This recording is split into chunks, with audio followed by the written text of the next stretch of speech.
Welcome back.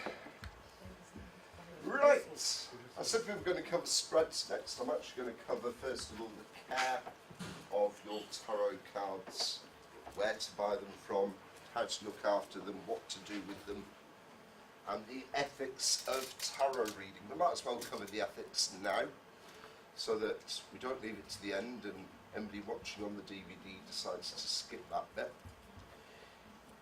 I try to be as ethical as possible when reading the tarot. When I started, I decided I was never going to read one-on-one for clients that would come back to my office, my reading room, or anything like that. I have no interest in seeing the same person time and time again with their existing problems. I tend to have very similar outlook to tarot reading as I do to therapy. Get them in, see them, take the money off them, and get rid of them again. It sounds very selfish, if you like, but I think that there are people in this world who rely far too much on the tarot cards giving them the answers that they're looking for, and I can see a couple of nods in here and a couple of smiles. If you go on to some of the Facebook groups, or if you go on to Reddit, there's a couple of subreddits for tarot readers, and you will find people going, I did my daily self-reading this morning and this is what I got and now I'm worried. If you're going to live your life by a set of cards, quite frankly, I think you deserve everything that comes to you. I'm sorry if that offends anybody, however, it's my own personal view. I only work for house parties, corporate parties, trade shows, events. The chances of me seeing the same person twice within 12 months is very unlikely. However, I do see people when I go back to the same trade show the year afterwards, and they will queue up for up to 4 hours, and I think they're mad, but that's up to them. And they will come back for a second reading because of what I've told them the previous year. And I think that's probably a healthy length of time between readings. It's up to you. If you want to sit there and there was a book, can't remember who wrote it, it's called Dice Man, and I started reading it and fell out with the book because it's all about a guy who basically makes his decisions in life based on the roll of dice. Little bit foolhardy. I am not in the business to tell people what to do with their lives. I am there to entertain them, make them feel better about themselves, and possibly give them some clarity in life so they can make their own decisions. I certainly do not use the tarot, and there are people out there, you can just search on Google the term fraudulent tarot reader or fraudulent psychic, who have used the cards and other methods of fortune telling and psychic abilities to extort huge amounts of money out of people. I hope that nobody here in the room, anybody watching on the DVDs, anybody at home would ever dream of doing that, and let me tell you about karma. If you do it, it will bite you on the arse. It will happen. Yes, I have no upsell to anybody when they come into the tent at an event, into the room, wherever I am. I have nothing else to sell them, and I never will. The most I would ever have to sell them is a book written by me on how to read the tarot. And again, I would be telling people in the book not to read the tarot for themselves daily. Similarly, we will be getting on to spread shortly. When you start reading the tarot, despite anything that anybody else may tell you, and this probably goes against anything that Jonathan would tell you, and various other experts in the field, Don't read for family and friends. Don't read for people you know. You will get far more experience, knowledge, and a better reputation, and you will read better for complete and utter strangers, people you've never met before, people you have zero knowledge of. You don't practice on family and friends. Sorry? You don't practice on family and friends. You can, however, I think that you'll be leading yourself down a road that is completely different. You are trying to fit jigsaw puzzles into current knowledge that you've already got. Whereas if you try and read for a random stranger on a street, you will find that you become far better, far quicker. Trying to fit jigsaw puzzles in when you have a certain knowledge about any person is extremely difficult, because you are trying to make the cards fit that knowledge rather than read what the cards are telling you. I did say that there are hundreds, thousands of different designs, and the pack that I always use is the Rider-Waite. Absolutely brilliant. This is my standard travelling around the country box. This is a lovely wooden box. You can buy them on eBay, Amazon, your local psychic and crystal shop. They come with a range of designs, and they're just the right size to hold a pack of tarot cards. Inside, wrapped in purple silk, are the cards. Tradition says that the cards should be wrapped in purple silk. I don't believe in any of that. However, the client does, so we do what the client wants. It's a piece of ritual. We take the cards, we treat them with reverence at all times. We unwrap them, we shuffle them, we do the readings. These cards look extremely worn and dirty on the edges, but after, this is probably the third pack I've now used, but after many hundreds, if not thousands of readings, they will get dirty, they will get worn. Brilliant. If you're going to go out and buy yourself a pack of cards, buy a second-hand, really old, knackered looking deck on eBay.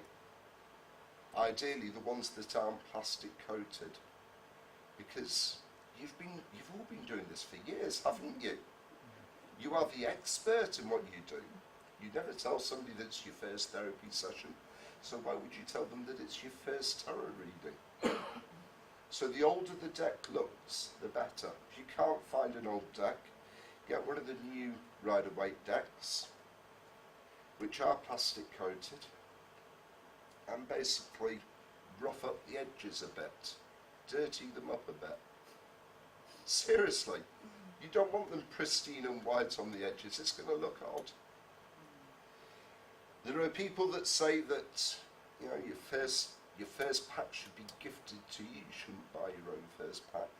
And obviously that's what happened to me and everybody else in the room. If they ask. There are people that believe that packs can pick up negative and emotional energies. Well, let's face it.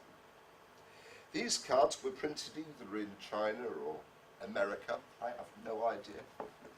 They came out the factory as pieces of card. I'm not aware that in the factory where they're printed, there is a pagan priest blessing each deck of cards as they come out. They aren't that special as a pack of cards. They are just that. But they do pick up energies, I must admit, that the more you work with a pack of cards, they seem to actually work with you. Sounds very conflicting, and I am very conflicted in my use of the tarot. There are weeks where I go, what a load of hokus, but it earns me money. And there are weeks when I can go down to a trade show, I can sit there, and by the end of the first day I'm going, that pack of cards is special, and I mean it. I have been given packs of cards by people who have gone, oh, they need cleansing.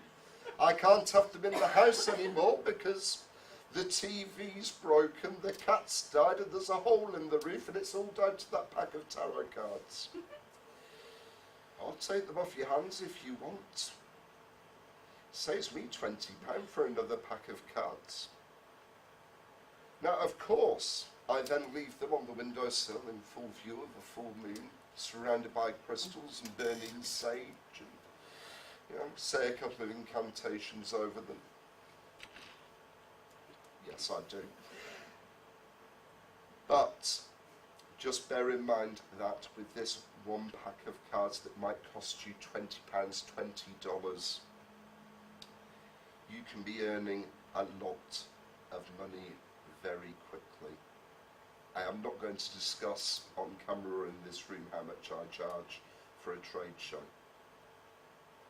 However, it is worth my while to travel to the other end of the country, to be put up in a decent hotel, to stay there and work for 3 days, which is literally 5 days out of my calendar, the travelling each way and all the rest of it, and being away from the family. And often enough I will take somebody with me and pay them to be there, and I won't be paying them national minimum wage. I will have somebody outside the tent to actually get me a 4-hour queue, so that the organisers can see that I've got a 4-hour queue and I'm doing my job as good as I can. It's also useful because the lass that I do take with me to a lot of these shows is very caring, very considerate, and I have a tendency of just working straight through, and she'll poke her head in and go, you've got 2 more readings and then you're having a 10-minute break. And I can't argue with her. She does keep my arse. It's also nice to have somebody travelling with you when you're going around. Take care of the cards because they can earn you a lot of money. I also carry with me a spare pack, because there's nothing worse than turning up at a race course 10 miles outside of a town centre on a Friday night when everything's closed and your first reading's supposed to be at 9 in the morning, and you find that you haven't got your regular pack of cards. It is worthwhile carrying a spare pack. These ones here are almost identical. These actually happen to be the haunted pack that stopped televisions from working, killed a cat and put a hole in somebody's garage roof. But it's alright, because don't panic, they've been left in the moonlight. If you're not happy with keeping them in a box, a nice cloth bag with a charm on. It also means that you can carry them in your purse, your handbag, in your pocket. You know, they're not going to get dirty. The chances are they're not going to get creased. Okay. So those are my 2. This is what I work with. For those of you with good eyesight, mini tarot decks. Ideal for carrying around with you all day long. Personally, my eyesight isn't that good that I'd be happy sitting there and reading. It says, we'll try the right end. But they are, aren't they small and cute? Now, personally, I'd rather carry a full-size pack around with me. But that box that I use and the silk have more uses than just that. I keep in that wooden box at all trade shows a small dictaphone that's permanently on,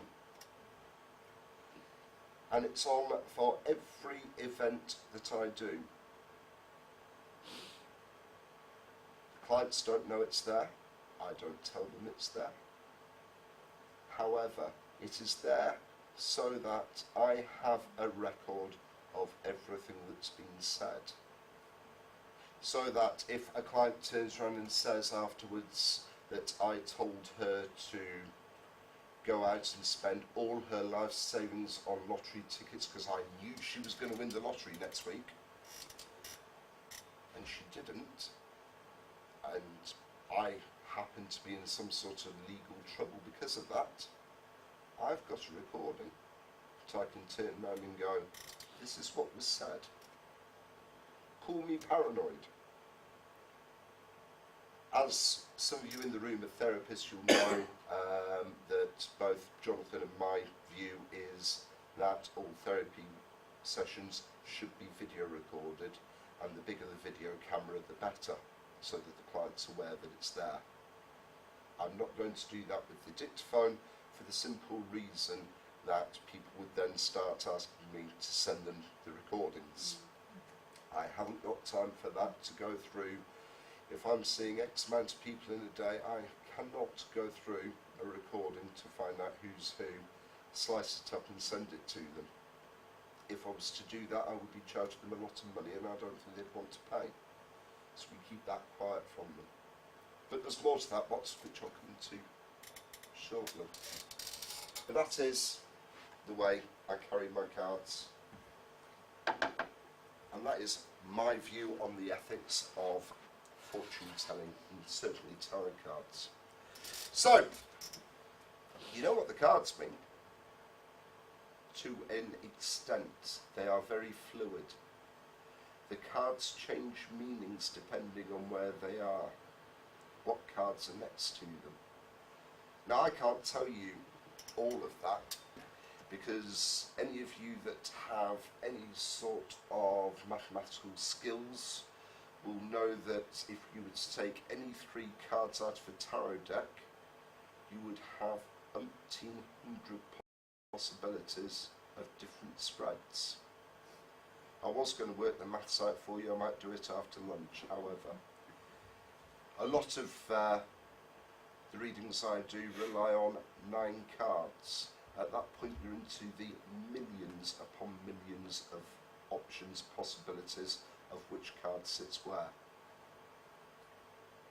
The 78 cards have suddenly given you almost a infinite number of possibilities, stories, narratives, futures that can and do affect people and lives. And on the subject of affecting people, ensure that when you're doing readings you have a little box of tissues with you. You will need them. Another reason why I take a lovely lady with me to a lot of shows, because I really can't be dealing with emotional females that are breaking down in tears.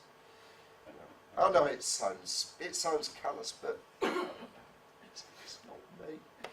Yeah, I don't want to get there. That's her job. So, yeah, but tissues will and do make a difference. So, how do we know what the tarot cards represent in which order? We need something called a spread, a layout of cards, a pattern. One of the most simple spreads you'll ever see is the 3-card spread. 3 cards, and you lay them out, 1, 2, and 3 in that order. Fairly easy to remember. What do they represent? They represent the past, the present, and the future. Fantastic.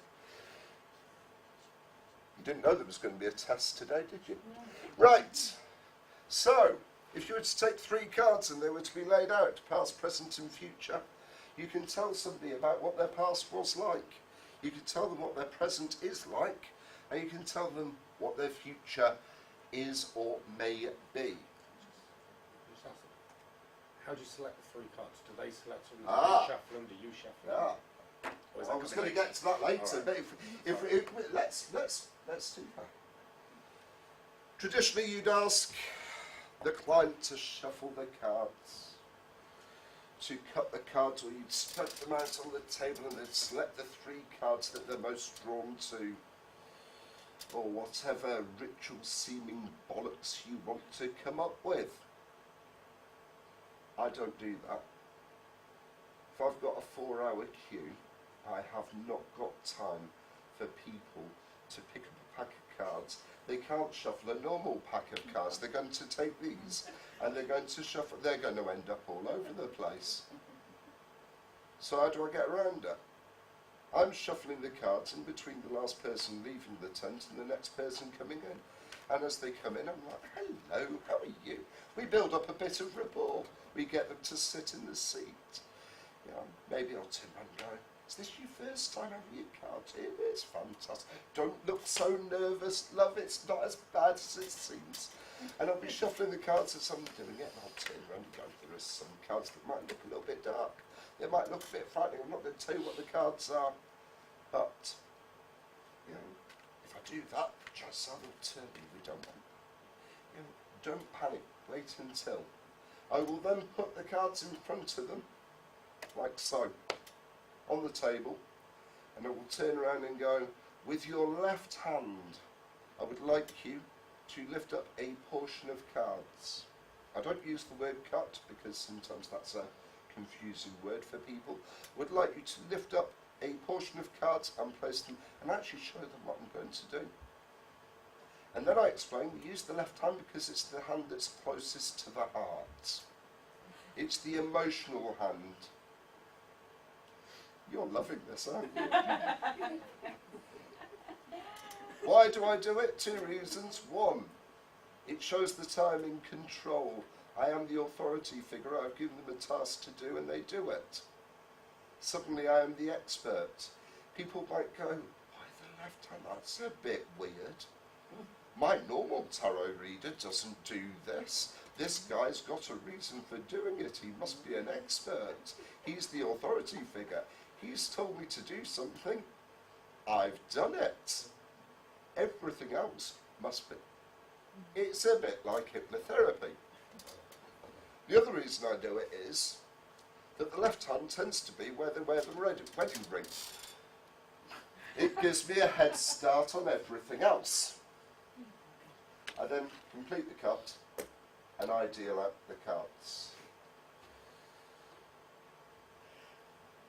Whichever way you want them to select the cards is great, but often enough I have not got the time to sit there and have them shuffle the cards. There are 2 schools of thought. One is that they should shuffle the cards so that their energy is absorbed into the cards. So that. I've also found,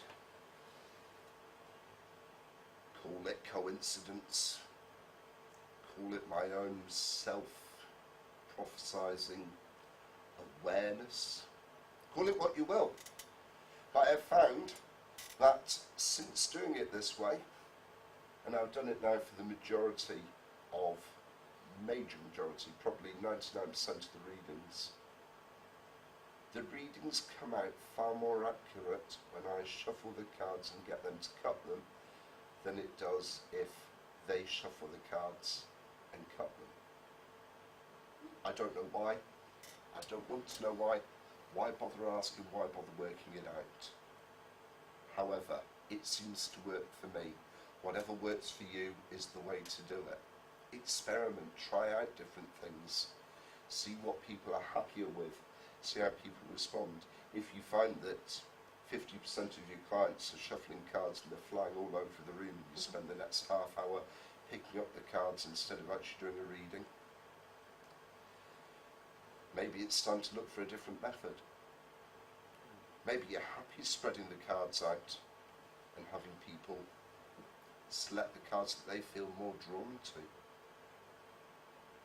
How long's a normal reading? It depends. I can make a 7-card reading last anything from 7 minutes to an hour. Depends how much they're paying me. It depends how much of a queue I've got. It depends on so much. It varies, you know. And it also depends. You'll find that some people a reading will be very short. all the cards come out and it's all to do with maybe romance. So the cards tend to be a lot, more focused on one subject, and you tend to find that the reading's a lot shorter. Other times you'll find that the cards are all over the place and there's certain cards in very odd positions and you go, oh yeah. Other times you may find that you're actually struggling to connect with the cards and the person, and there might be a few moments of silence before you actually start doing the reading, and you go on and on. It can vary dramatically. At a trade show, I try and keep a reading to anything between 5 and 10 minutes, maybe 15 at the outside, because I need to keep that queue flowing. Not quick enough that I don't lose a 4-hour queue, but on the same basis that, people aren't going to get bored and wander away. Because at lunchtime, that long queue no longer exists. The client isn't going to be very happy if I'm sat in the tent with nobody having a reading. So it is very much sort of balancing it depending on where you are. If you're doing a house party and there's only 6 guests, and you start at 7 o'clock and you know you're going to be there for best part of 4 hours, you're going to have to stretch that reading out a little bit more. Yeah. But there are ways and means and tips and tricks to do that. It's very much down to yourself, your needs, the client's needs, and their cards. I just can't be any more accurate than that, So, we've got past, present and future. Bit simple. There's not much you can do with that. Wouldn't you like something that gives a bit more of a narrative, a bit more of a story? I don't use that. Ladies and gentlemen, introducing the Celtic Cross.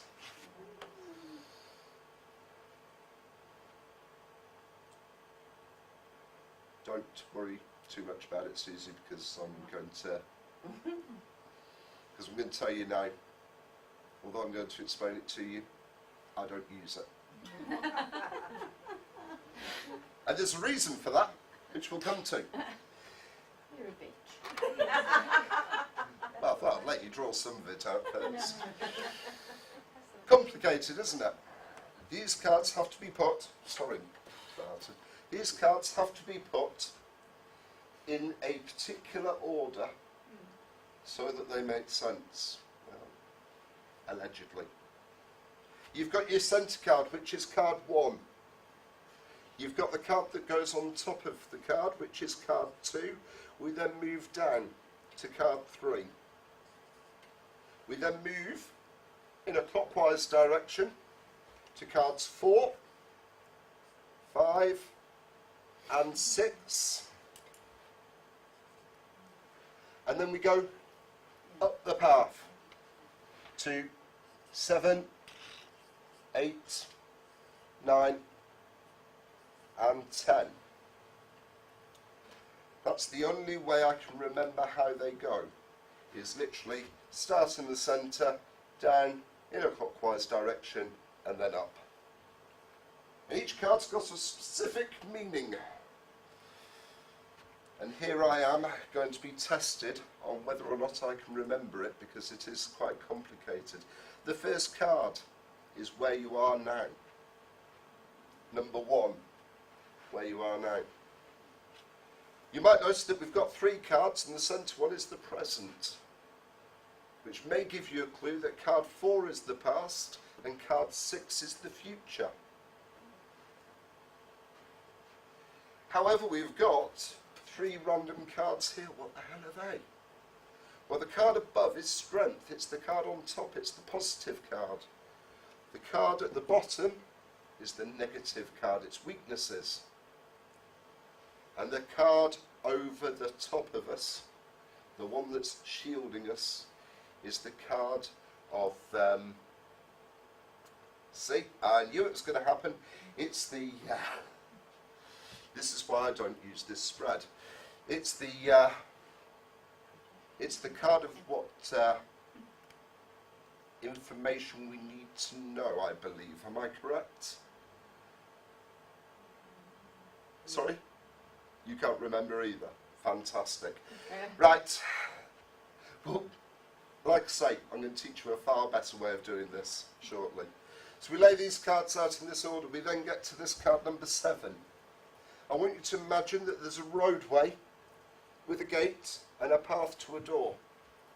We're going up to see somebody in their house. We're going to travel along the road. The direction we need to go. We get Stuart, card 2 is potential and challenges. challenges, thank you.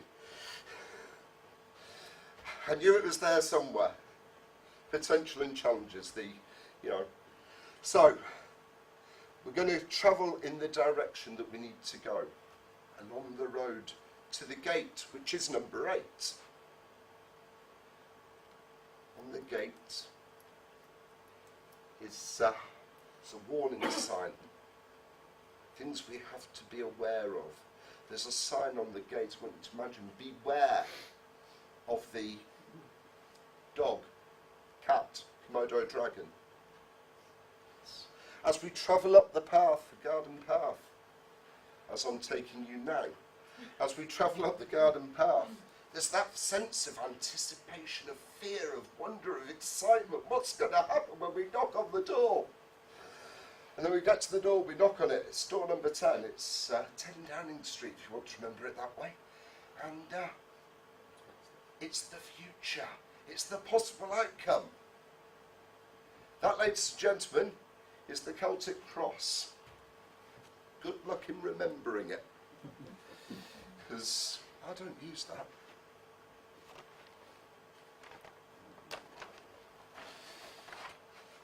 There are 7 things in life that we all need to know about. We all want to know about. We want to know if we're having our fortunes told. Are we going on a journey?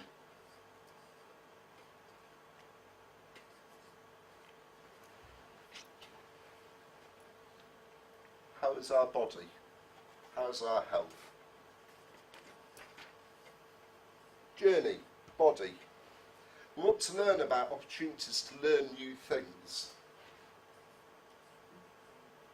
Don't write all this down because I'll make it easier for you shortly. We've got journey, we've got our body, we've got our well-being, we've got learning, we've got romance. Everybody wants to know about romance.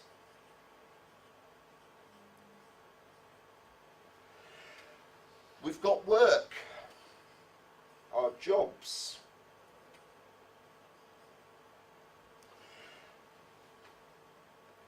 Journey, body, learning, romance, work. We've got our dreams, our hobbies, our aims in life. Will they come true? And finally, we've got money. We've got finances. This is why I don't use a flip chart very often. Those are the 7 things that people are going to come to you and ask you about. They are going to want to know about, are they going on a journey? Are they going to be well and fit? Have they got any opportunity to learn new skills? What's their romance life going to be like? Their love life? What about work? What about their dreams? What about their finances? You all want to know about all that, don't you? Yes. Fantastic. So do you remember all that? Because you're going to have to. You're going to have to put all that into some sort of pattern. Let's reword it. Journeys. Travel.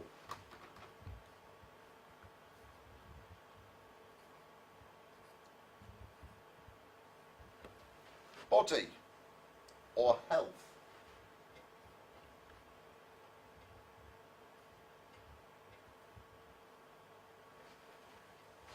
Learning or education.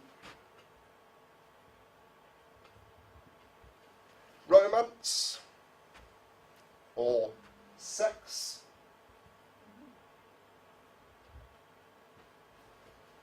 Work or career? My handwriting's getting worse. Travel, health, education, sex, career, dreams or ambitions?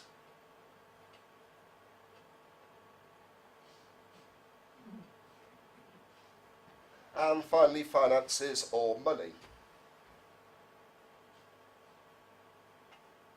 Excuse the bad handwriting. Those are the things people want to know about. Some of you are laughing. Some of you have actually seen what I've just put on the board, haven't you? Ladies and gentlemen, let me introduce you to the scam. Travel, health, education, THE. Sex, career, ambition and money, SCAM, the scam. That is what we do, ladies and gentlemen, one way or another. And I mean that in the most ethical way. That is the scam. Once you've got that in your head, once you know that that is what your clients want to know from you, you can sit there, you can have a little chuckle to yourselves if you want. I do regularly, because when I lay out the cards, I lay them out in a row of 3, a row of 4 with 1 in the middle, and I think you're probably ahead of me now. If I was to put in a big T here, an H here, an E here, and then over here, an S, a C, an A, and an M. That is the spread that I use regularly, constantly, and have done for many years. And it works for me. It works for me to the point of I don't need to know the Celtic cross. I don't use 3 card spreads. This is what I come back to every time. And it answers 99% of people's problems. They go away happy, relieved, questions are answered.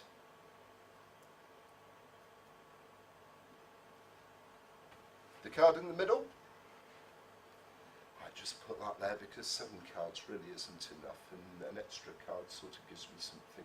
I sometimes turn around and go, this is the card that lines out your overall future. This is the card that gives me the direction of the rest of the reading. This is where you are now. It depends how I'm feeling at the time, how I'm connecting with the client, how the client makes me feel. Whatever card goes in there,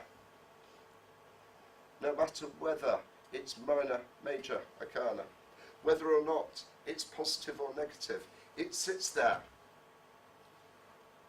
And it's to do with travel. If it's, for instance, a card that represents money and happiness, you know, I can see that the client is going to be travelling somewhere because of maybe they've got a bonus at work, depending on the other cards, because they're all going to interlink. We don't just read one card on its own, we tend to read them in association with the other cards. If it's negative, I might say to them that, you know, there seems to be a slight issue with travelling in the future. I don't want to scare you, I don't want to worry you, I want to make you aware of the potential of issues. And the sense that I'm feeling, it's almost as if, almost as if. Those of you that are trained with hypnotherapy with Jonathan Royal will know that he uses that in his imagery exercises when he's taking people down the staircase into the room, turning up. It's almost as if you're throwing that TV out the room. It gets them to imagine their own things.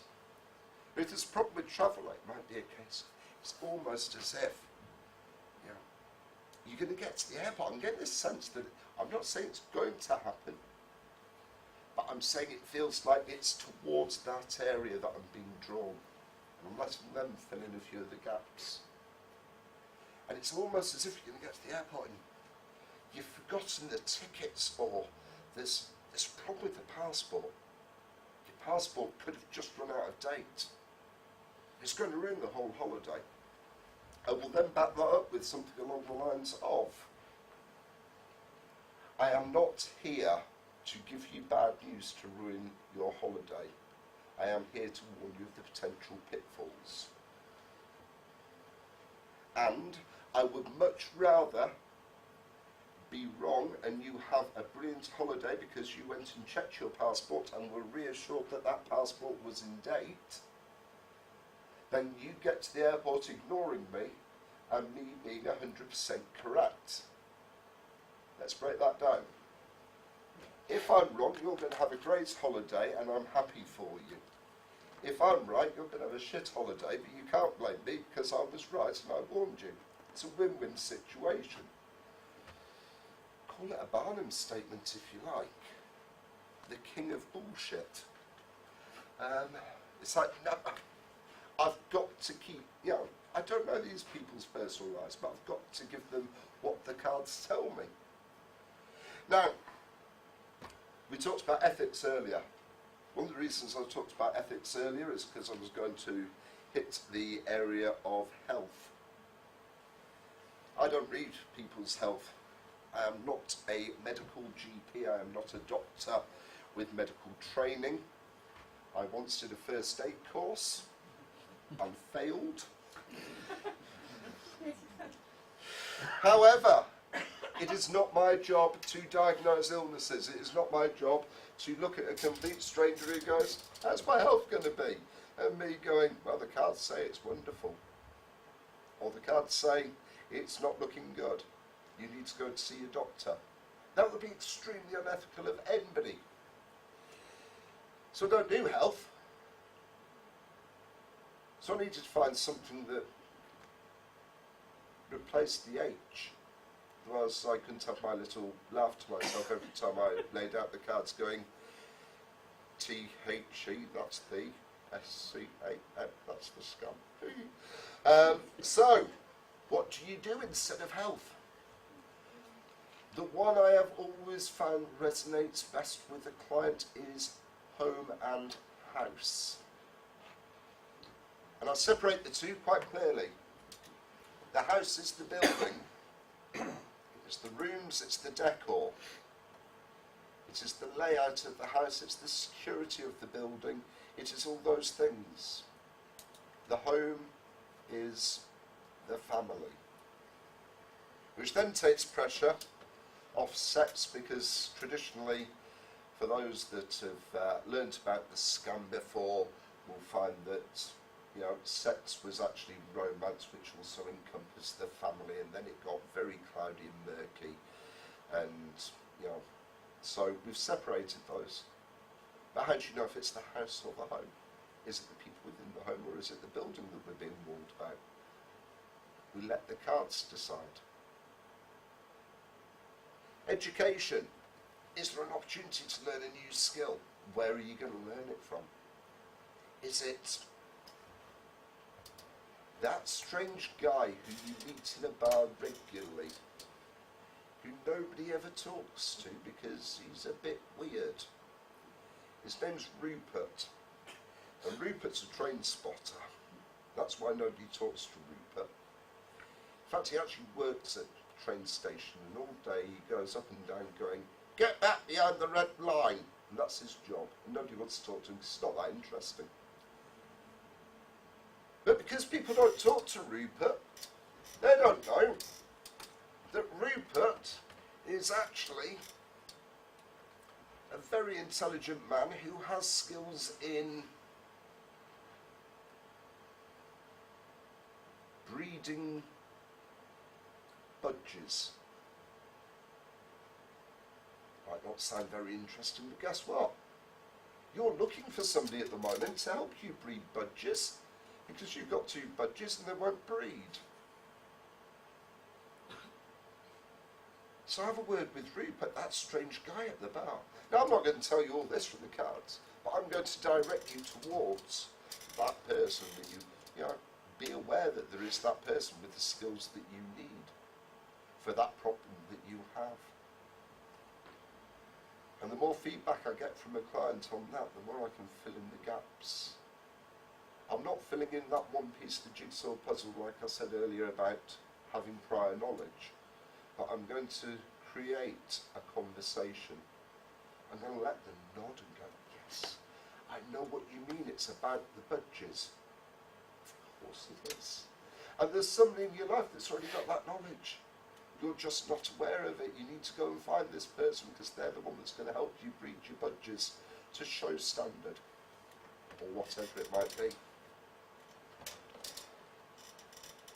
Sex, romance, love lives, handle with care.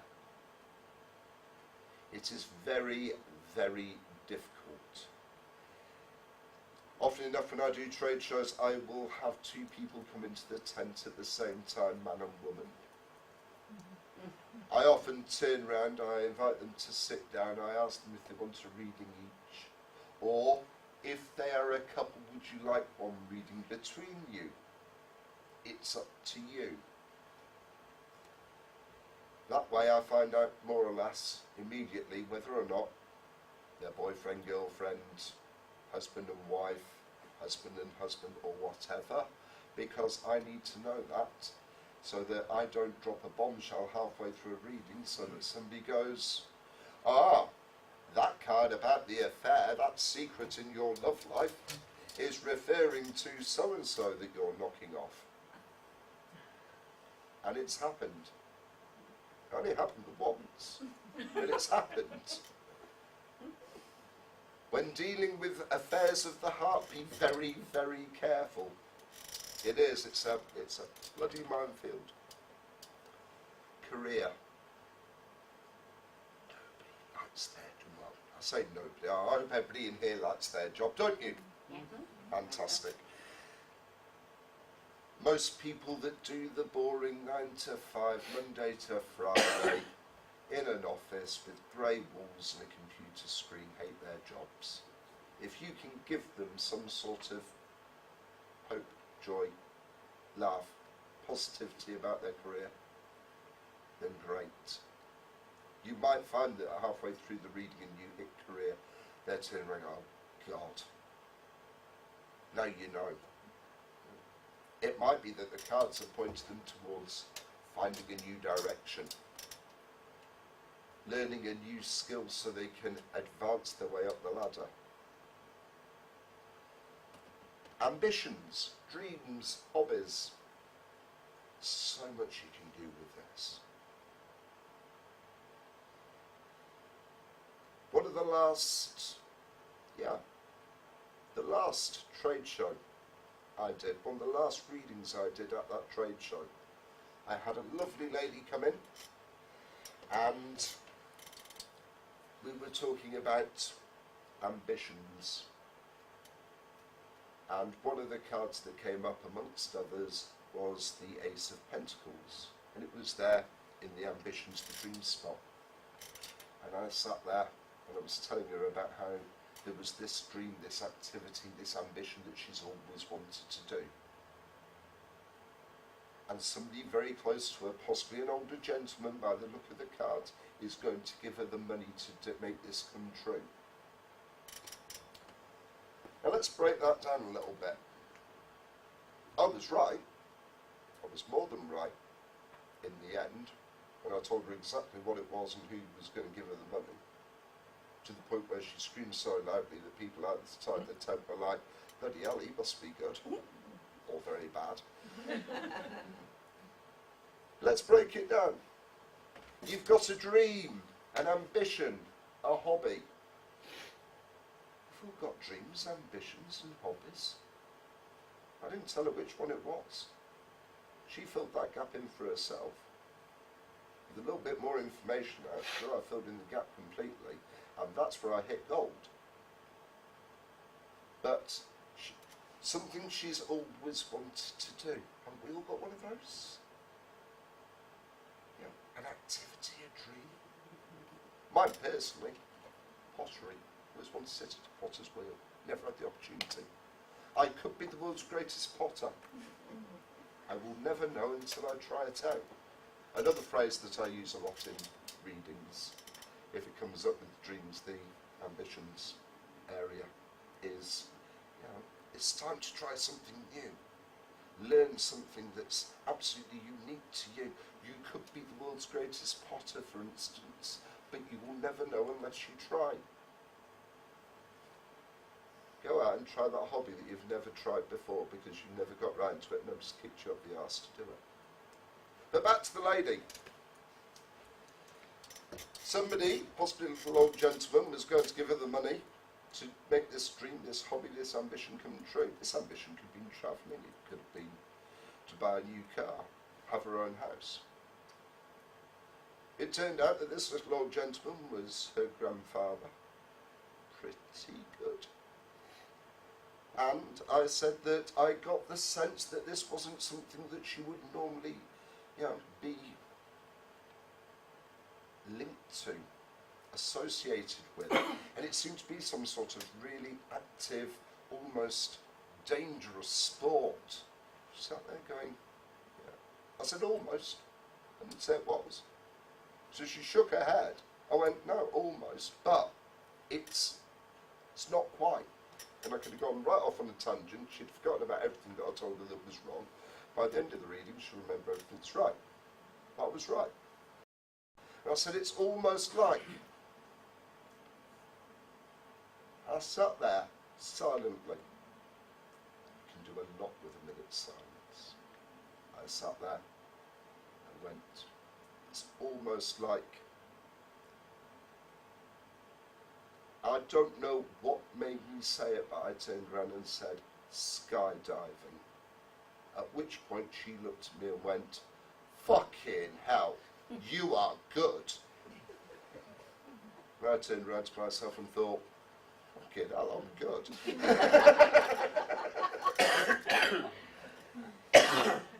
It happens. Every so often you will get a word or a phrase or an image stuck in the back of your head. And until you get that word, that image, or unless you can vocalise it to the client, you cannot move forwards. And you will find that the rest of the reading is stilted at best, if not complete and utter cobblers.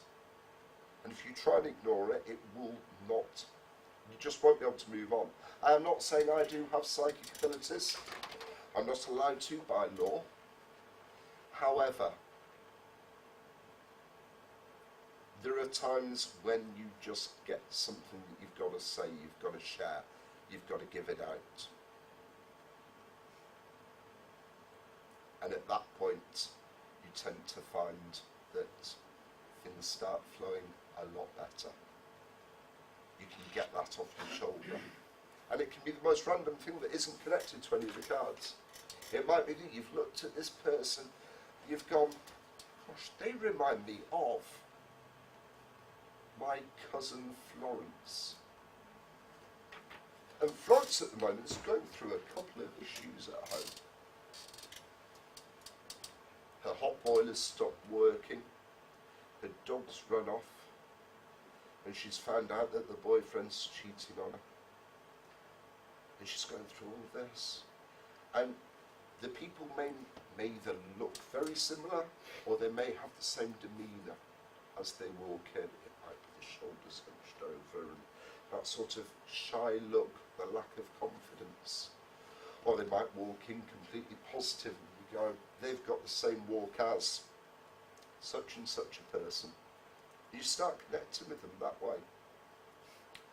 And it's surprising how often, if you can connect somebody to somebody within your own personal life and almost tell them that person's story to the client sat in front of you, that you will get a hit. I am not saying that this is because everybody that walks the same way has the same problems or the same things going on in their lives or the same issues or the same positivity, the same luck, whatever it is. But you will find that there is almost this bond, psychic connection, emotional connection, whatever you want to call it, however you want to frame it, and you will find that suddenly that person reminds you of somebody. And if you use a reading and weave in this information that you've got about Cousin Florence, you will find that 9 times out of 10 you can get a lot better reading out of it. It's strange, but it's true. That, ladies and gentlemen, is The Scam. I first learnt about it in a book by Herb Dewey on cold reading. Cold reading, what is it? Might as well do cold reading next. Cold reading is the ability to give a fairly standard script of double-sided statements that people will accept as being true because they will focus on the bits that are right. For instance, Nick, when I first met you, I realised that you're a very trusting person. Sometimes that trust, though, it's got you into trouble, hasn't it? You understand what I mean? And I can tell that you're very positive, but you've not always been positive, but you are now, and that's doing you the world of good. Yeah. Well, I just said, you're a trusting person, but sometimes you're not trusting because you've been screwed over. You're a happy person, but you're not always a happy person. Welcome to cold reading, there you go.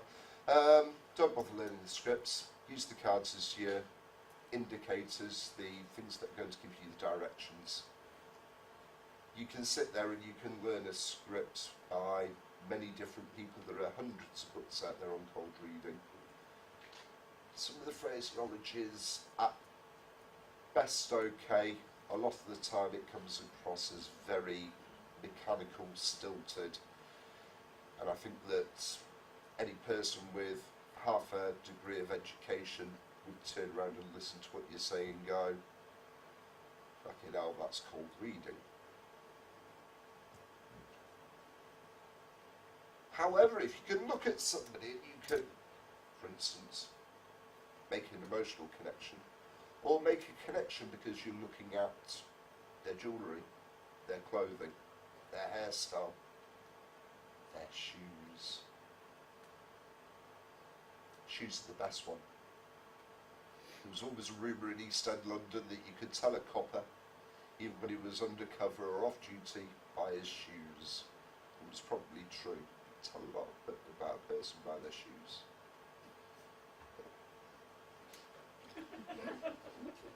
And their socks, Martin. Seriously, you can. Yeah, taking all these facts, don't use them as a complete and utter, because sometimes they're red herrings. I don't always go out dressed like this. 9 times out of 10 I do, but sometimes the boots aren't polished. Sometimes the hair's scruffy, sometimes I don't have a shave. Sometimes I don't put the fancy looking watch on, I might put on, a plastic strapped Casio or whatever. Sometimes I don't put the wedding ring on. And people will try and catch you out on that. Just because they're wearing a wedding ring doesn't mean they're married. And just because they're not wearing a wedding ring doesn't mean that they, or vice, you get what I mean. A lack of wedding ring doesn't mean anything, and a wedding ring doesn't either. I know lots of people in the welding industry who wear the wedding ring around a chain because they can't wear it on the hand, because you get an electric welder anywhere near a wedding ring and you're going to have major problems. And similarly, just because they're wearing a football top doesn't make them a Premiership League player for Manchester United. As long as you remember these things, it might mean that they've got an interest in football though. Might give you a clue of where they are. If they're wearing a Leeds United top and they're in Manchester, I can tell you 2 things. One is probably they're from West Yorkshire, and 2, they're either brave or they're very stupid. it's, you know, you're using clues to build up a story about this person, about their life. You can't take anything as read. But you can use them to start, as long as you start edging towards that information and seeing whether the feedback's right or not. Now, don't just read a card and then move on to the next card and move on to the next card. I jump around, and I will come back to certain cards when I've got a... I might start with, as a rule, I'll start with the darker looking cards. I'll start with Death or the Tower. I'll get them out of the way. So you turn them all over? They're all turned over first of all. Face up, sorry. And I will start with the darker looking cards. I'll get them out of the way so that we can concentrate on the happier things. Certain cards, whilst they might not make a connection right now, I may come back to.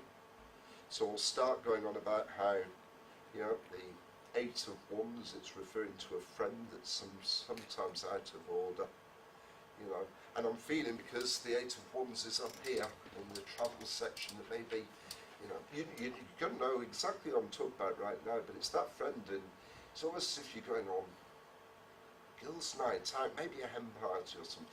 They're the friend that if you were to go on a hen party to Blackpool, I've not said you're going on a hen party to Blackpool, by the way. If you were to, but building up this image in your mind, they're the ones that are going to come out of the nightclub at the end of the night, very merry, very silly. They're not going to be intentionally naughty, but I can just imagine them either dancing on the tables or possibly cheekily knocking a policeman's hat off, or jumping up on that statue of the horse and taking their top off. And you know exactly who I mean, don't you? There is that friend that if you were to go on holiday on a girls' night out to Blackpool would do that. Possibly yourself, I think. I have been there. You see, you weren't exactly, you were sat there going, and I could see it in your face, that you weren't exactly, oh yeah. So if it's not everybody that you know, it's got to be you. I'm sort of weaving I won't take my top a... off though for you to do it now. Sorry? I wouldn't take my top off. No, no. I might get on the horse. Oh, well, there you go. But yeah, it's that sort of, we're weaving a story. We're building a story up brick by brick from not only what the cards are telling us, which position they're in, but the information we're getting back from the clients and our own personal senses. Whether that's one of the 5 senses that we have, or maybe the 6th sense, because it is there.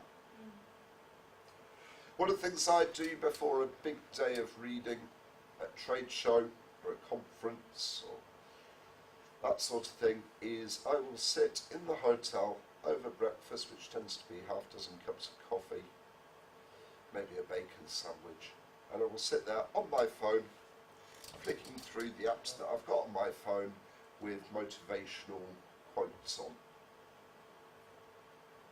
You'll get all sorts of quotes. Some of them will be attributed to Chinese philosophers, others will be quotes from books, etc. I will just sit there whilst having a cup of coffee and just read through these quotes one by one, flicking through them. Not particularly remembering them or trying to remember them or going, oh, I'll use that later. But by the time I start reading an hour, 2 hours later in the centre, I'm not paying any attention, I'm just going for the readings. But at some point you will find that person, that reading, and that quote will just go like that into your head at the right time. And you can come out with it. You don't have to use it word for word. You don't have to attribute it. But it will give you this connection with. You can take the basis, the direction of that quote, and you can take it into the reading. And it can give you something really special. I don't know if that's some sort of psychic ability that I've grown up with. I don't know if it's just suddenly, when my mind goes blank, I come up with something new. But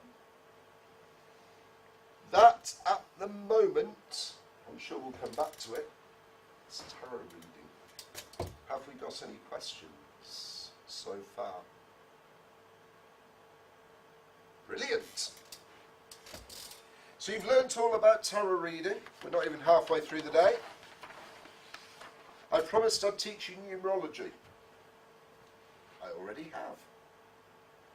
1 is new beginnings. 2, we've got numerology covered. We haven't actually.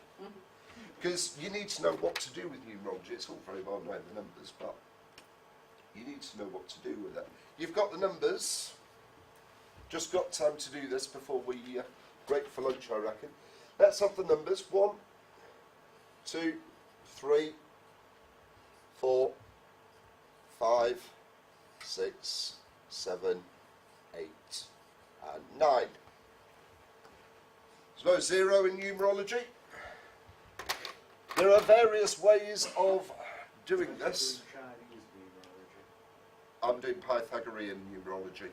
Chinese is a 0. There are other methods, but you've got to then work out which order to put the... This is the easiest way. You might have noticed that I like things to be easy, simple.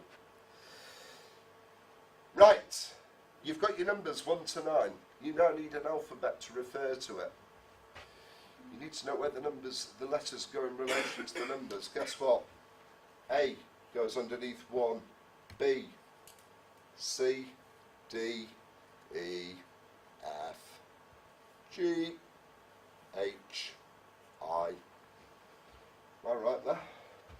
2, 3, 4, 5, 6, 7, 8. I, J, K, L, M, N, O, P, Q, R, S, T, U, P, Q, R, S, T, U, V, W, X, Y, and Z. So, what do you do with numerology? We find out somebody's birth name. And we take that, we write it down, and then we translate each letter to the corresponding number above. Birth name. Yes. As in the name that they were originally given when they were born, because some people will have changed their names due to marriage, depoles, or other reasons. Include middle. If you want. Yes. No, I've changed my name. You've changed your name, right. So, I am not going to ask anybody here in the room to give me their full birth name because it is going on DVD, and I'm sure you don't really want hundreds and hundreds of people finding you on Facebook or anything else. Let's find a celebrity, somebody that's in the news, somebody that's famous. Anybody fancy like finding out what Donald Trump's middle name is? Can we do a Google search for Yeah, Donald I'll do it for you. Trump?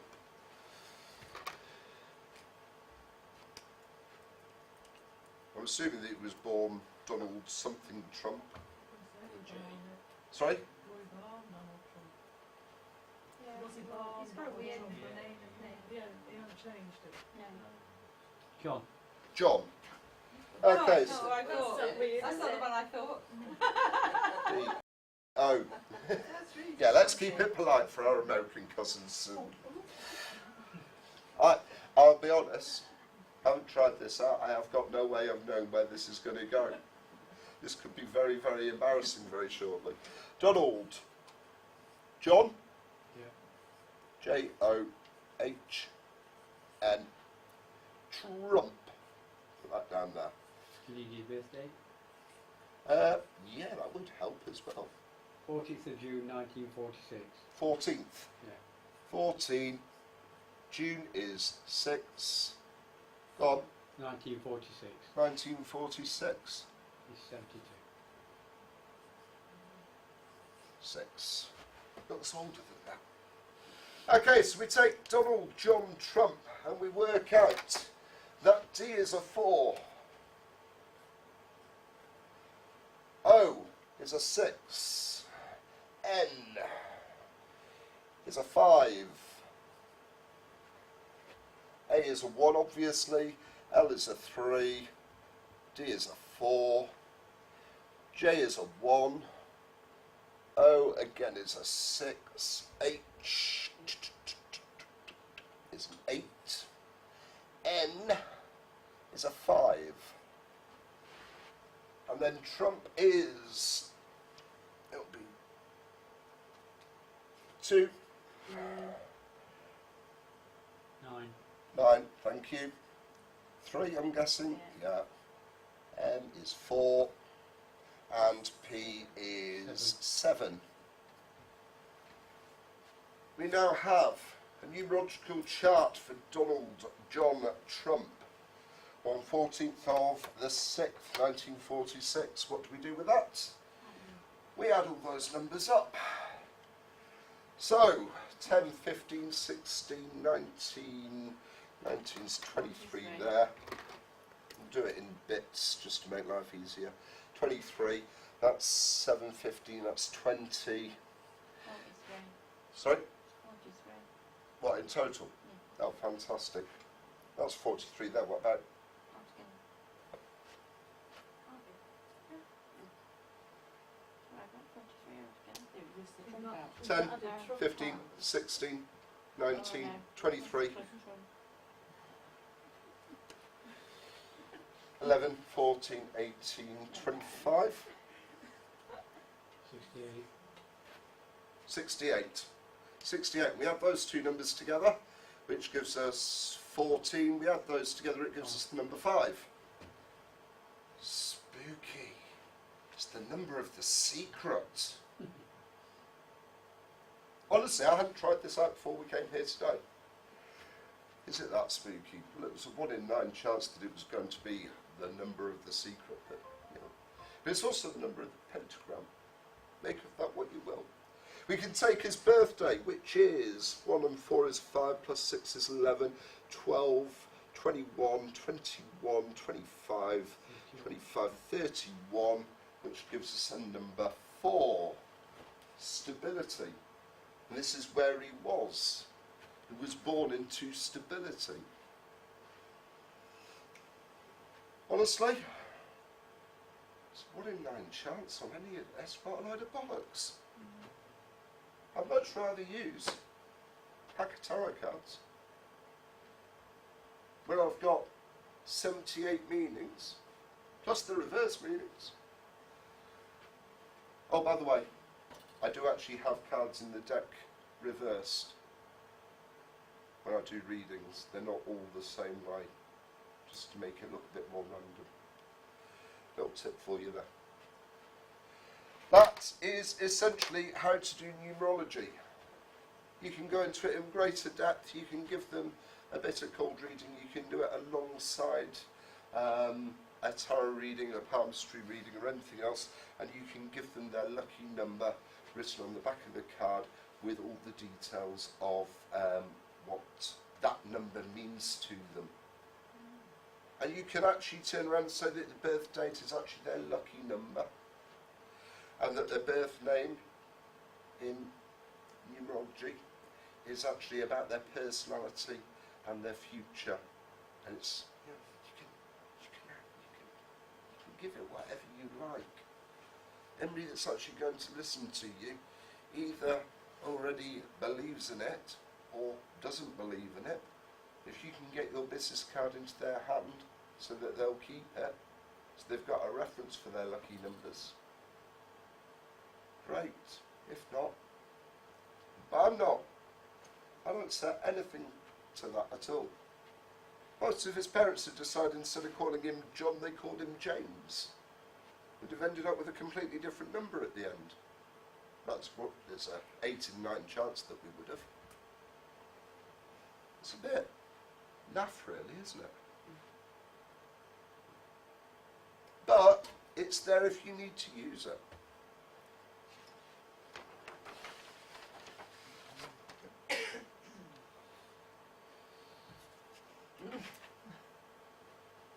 We haven't got time to do palmistry before. We have. Ladies and gentlemen, palmistry. The idea that the lines on your hands, the mounds on your hands, the lumps, the bumps, the fleshy bits, the length of your fingers can either predict your future and your destiny, or can tell us about your character. There are two schools of thought. There's the old school shut-eye principle, that you can read somebody's palm and you can tell them all about their future. How many times they're going to get married. How many kids they're going to have. Are they going on a journey? And then there's the one that you can use their hand to tell them how organised they are, how tidy they are, what their state of mind normally is, how flexible they are in negotiations. I don't like character readings as an intuitive psychic. There are times that I have to do it for clients. If a trade show comes up to me and goes, we need something that isn't fortune telling, but it's got to be a little bit like fortune telling, but it's not fortune telling, what can you offer us? I can give them a range of options, from character reading by palmistry, which I'm not going to teach, because again, not a big fan of it at all. I don't think many people like to be told what their character already is. I think that at times it can come across as condescending, offensive and all the rest of it. If you don't know what your own character already is and what your faults are, then having a stranger come up, look at your hands, or feel the bumps on your head or anything else and tell you what your faults in life are, I don't think it's right. I'm not saying it's not ethical, it doesn't sit right with me. I can do far better pack of tarot cards, or rune stones, or coins, or many of the other things that we're going to come up with. So, if I have to do palmistry now, I do it the old-fashioned way. I do it the way that my ancestors used to do it. I mentioned I'm third generation intuitive psychic. Must be true, it says so on the website. My mum was actually a nurse. My grandmother was deeply religious Christian who shunned anything to do with fortune telling, which is why it actually says on the website I'm third generation. Almost just to put one finger up at her. It's my own. So, you've got, if you all look at your hands, you've got a left hand, you've got a right, most of you have got a left hand and a right hand, I'm ever so sorry. Did you know that if you've got two hands, you're above average? If you've got three hands, you're probably from Norfolk. So, you've got lines on your hands. How does this work? The ancient gypsy palm readers used to believe that the left hand was the hand that you were born with, the hand closest to the heart. And the right hand is the hand of destiny, where you're going, your future. I drew a right hand because you'll have to mirror image it afterwards. You've got 1, 2, 3, 4 major lines on your hand. Some of you may have more, some of you may have less. It depends what job you used to do, what job you do. What else you do with your hands? Guess what? There's no science to this, is there? You know, I'm sure that if you were working as one of these guys who puts up great big steel beams for buildings, your hands and the lines on your hands and the bumps on your hands would change dramatically over a period of time. Doesn't mean your future probably would change.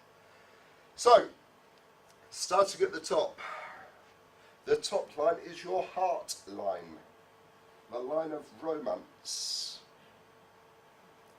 Where does it go? Does it go upwards? Does it go up towards the sky? How long is it? Are there any breaks? Are there any lines that cross it? Your Your next line is the line of intellect. The green line, shown here, is the headline. Where's your head at? Where will it be at?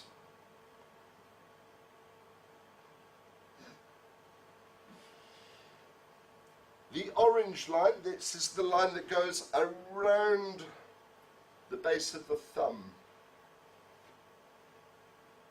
Everybody's interested, that's known as the mound of Venus. The orange line is your lifeline. How long is it? How strong is it? You're looking for breaks in it, for crosses. You're also looking for, there are these wonderful patterns that you'll find on your hand. They call it chaining, and it literally looks like sort of loopy bits or squiggly bits before the line comes down.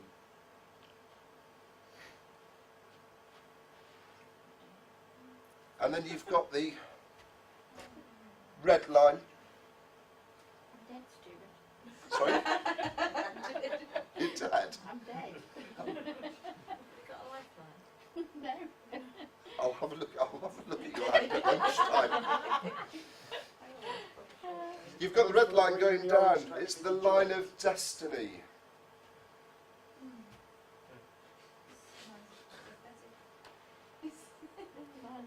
Is it common for the green and the orange to be sort of joined Crossing. halfway and then follow Yeah, the way? crossing.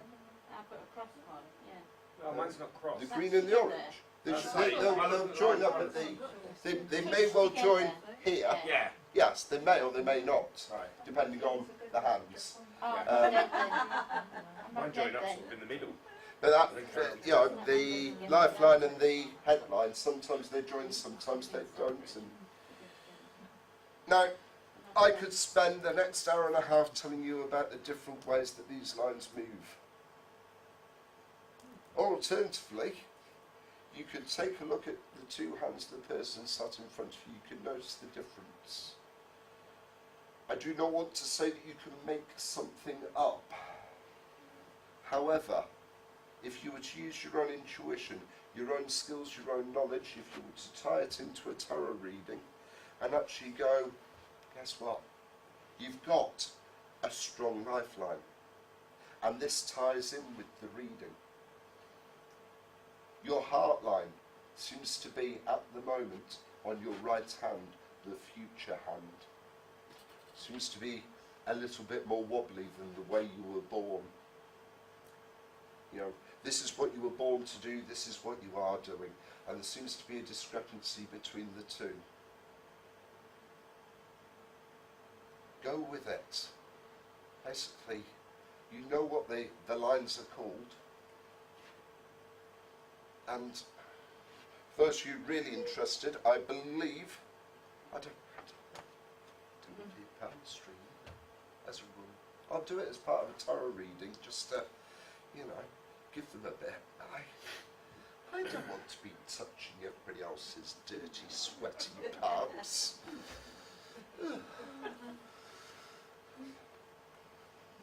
I know you can get alcohol rubbed for that, but you know, by lunchtime of doing tarot readings, I've normally drunk that. So, you've got, let me get this right, marriage lines at the top here. I've got one and I've done it twice. Which hand are you on? Right. You want to go on the left for that one, that's you. Got none in there. And down here you've got three. Well, there you go. You see. Doing well, Karen. You've got a couple more to go. And down here you've got journey lines. But seriously, you know, with that information, you could go out and be a palm reader because you are the perceived expert. You're loving this, aren't you?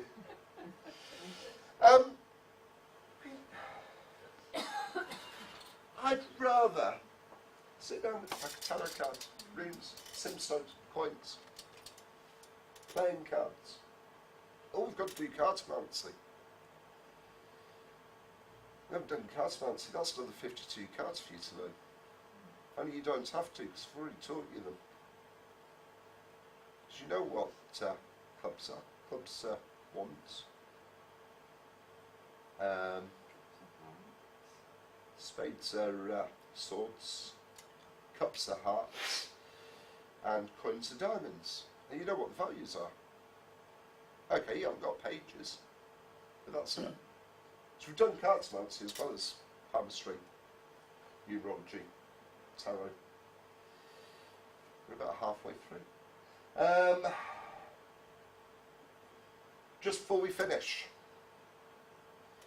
when I set up for a trade show, if any of you are going to do trade shows, certainly if you're interested in it and you think that you can spend 6, 8, 10 hours a day talking absolute nonsense, I've made a career out of it. It's not nonsense, it isn't, and it is actually very good fun and wonderful. If any of you want to, I do own Tarot Party, the company that gets a lot of inquiries from trade shows, corporate events. I've worked for medical companies and so on. Recently had an inquiry from one of the major universities in this country. They didn't like my prices, so they didn't book me. Fair enough. One of the things I do when I send my contract in and it's all fully contracted up properly and there's, got to be money in the bank before I leave the house, is I insist that whether I'm indoors or outdoors, and this is written into my contract, that the front opening of the tent must be facing either east or south. Ritual seeming, load of bollocks. But it makes me look good.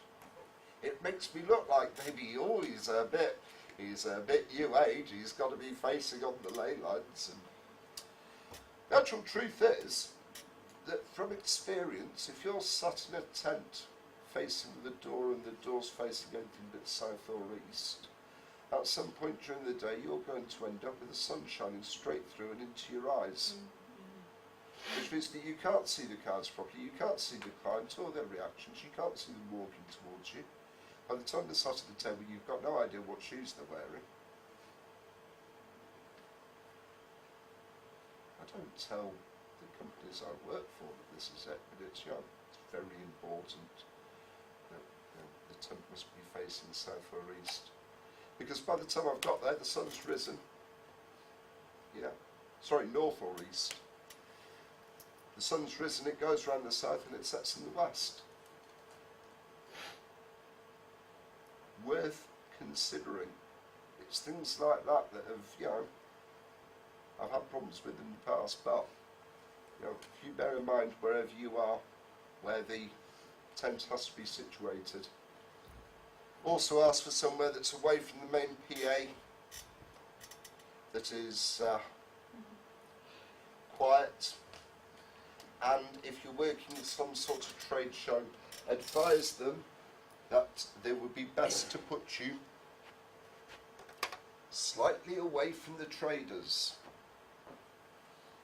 Because if you've got a 4-hour queue that extends past your 2-3 metre tent, along for another 6, 7, 8 metres or whatever, stood right in front of the next 3 traders that have paid a lot of money to be there whilst you're being paid to be there. And those traders aren't doing any business because there's a bloody queue of static people stood there rather than a queue of moving people. You are not going to be popular. The traders will then complain to the organisers, and the next thing you find is you're not booked for the next event. Because why would they pay you to cause them trouble? Have somewhere with a lot of space. And whilst we talk about tents, just before we go for lunch, dress it up. You walk into that tent, it is pure theatre. There's a purple, thick velvet cloth on the table. It's dark. There are little twinkling lights behind me. There's a big cloth with the sun on. It looks very tarot-esque. There's, I don't do incense because of the fire risks, but there are a couple of those electric candles sat on a table right in the background, just flickering away. Often enough, I'll take a ginormous crystal ball with me and I'll be sat there with runestones scattered around. Maybe even the skull. I've got a full-size resin cast skull that travels with me if I've got the room and the space and the weight. And that's it. It's all theatre. By the time they've come in, bearing in mind they've queued for 4 hours, they must believe what I do is real, or at least be curious. They're paying me money often enough, depending on what the event is. They come in and it's there. Where possible, you want a big, fancy, old-looking, almost throne-like chair for yourself. Give the client something that's uncomfortable. Make them move around a little bit. The more uncomfortable the chair for the client, the more they will move about and therefore be likely to give you a better reaction. If they're sat in something that's really big and comfortable, they're not going to move for you. They're not going to have a reaction. There's going to be no feedback. But if you look at some of the old cards, the old postcards and photographs of some of the travelling fortune tellers, you'll find that they had great big wooden chairs that they sat on, almost throne-like, making sure that, again, you know, it was a sign of authority, success, wealth. That's the sort of thing that you want to be portraying. Nobody likes to see a poor fortune teller.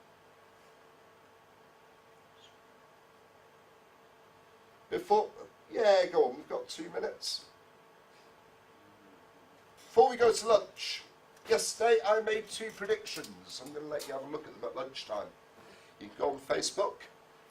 Those of you on Zoom can have a look at my Facebook page, which is, if you search for Stuart Harrison with a Z, Harrizon,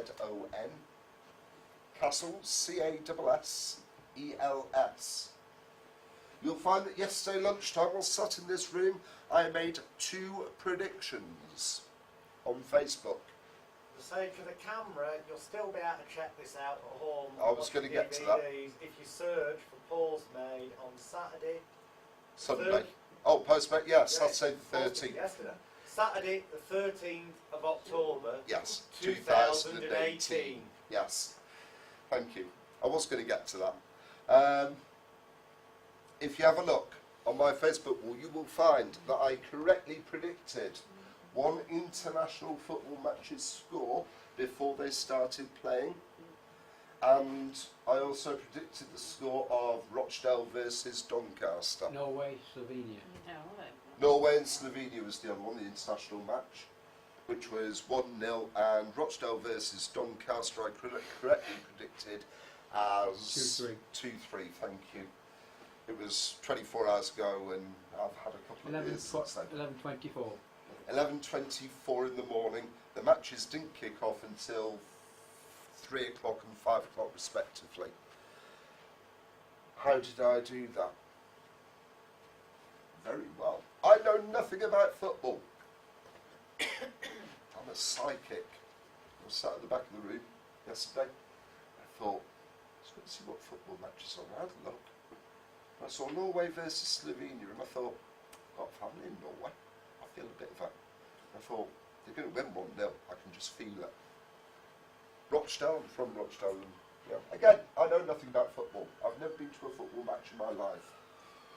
I looked at it and I thought, not feeling it for Rochdale, but I think it's going to be a really high score. It's higher than the international match.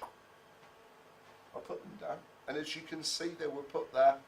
They are not edited in any way, shape or form. Psychic powers? It's a matter of note, for anyone who doesn't know, if you go on a Facebook post on someone else's wall and hover your mouse over near the top right hand corner, some little dots will appear. If you click on there, if at any point someone has edited that post, i.e. added more information to it or removed it, it will say show edit history. Yep. That will not happen with these polls. No. He's telling the truth when he says there was no editing. No. I'll tell you how I did it before we go for lunch, just to give you a bit of a laugh. I worked out that basically with very little knowledge of football, the chances are that the score for each team was going to be 0 and 4, because we had a choice of 5 for each team. That means there's only 25 possible outcomes, assuming that they don't score 5, 6, 7 goals. Because you've got 0 to 4 one way and 0 to 4 the other way. So, for each match, I made 25 posts. Every one of them was set to private, so only I could see them. Everyone had a different score on it. Until straight after the matches, when I found out what the scores were, I deleted all the ones that were irrelevant. And then, once everybody had gone to bed last night, so that there weren't too many people on Facebook looking to see this post that suddenly appeared from nowhere, that was dated at 11 o'clock in the morning, I set it to public. I then asked a couple of friends if you could do me a favour and immediately like it, so that it looked like it had been there all day. Ladies and gentlemen, that's how I'm a professional psychic. We will see you after lunch at 2:35.